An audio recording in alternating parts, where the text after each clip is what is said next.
ഇന്നും ഒരുപാട് പേരുടെ ഡ്രീം ആയിട്ടുള്ള ഒരു വാഹനമാണ് ടൊയോട്ട ഫോർച്യൂണർ സെക്കൻഡ് ജനറേഷൻ എന്ന് പറയുന്നത്.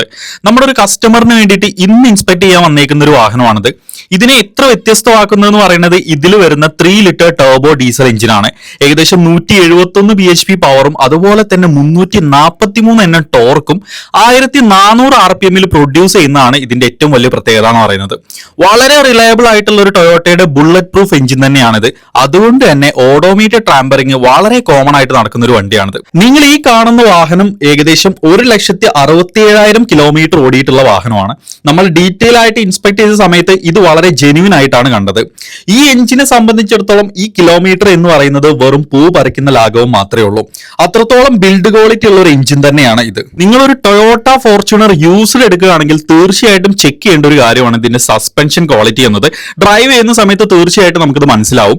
അതുപോലെ തന്നെ ഇതിന്റെ എഞ്ചിൻ ഇഞ്ചക്ടറിന്റെ ക്വാളിറ്റി ചെക്ക് ചെയ്യേണ്ടതുണ്ട്. സൗണ്ട് വേരിയേഷനും അതുപോലെ തന്നെ പവർ ഡ്രോപ്പും വരുന്നുണ്ടെങ്കിൽ ഇഞ്ചക്ടറിന് എന്തോ ഇഷ്യൂ ഉണ്ടെന്ന് മനസ്സിലാക്കാം. അതുപോലെ തന്നെ ഫോർച്യൂണറിന് വരുന്ന ഇഷ്യൂ ആണ് റസ്റ്റ് ഇഷ്യൂ എന്നുള്ളത്. ഡീറ്റെയിൽ ആയിട്ട് ഇൻസ്പെക്ട് ചെയ്യുന്ന സമയത്ത് മാത്രമാണ് നമുക്കിത് മനസ്സിലാക്കാൻ വേണ്ടി സാധിക്കുക. 2 ലക്ഷം കിലോമീറ്റർ ഒക്കെ കഴിയുന്ന സമയത്ത് ഇതിന്റെ എഞ്ചിൻ വാൽ കവറിന്റെ അവിടെ നിന്ന് ലീക്കും വരാറുണ്ട്.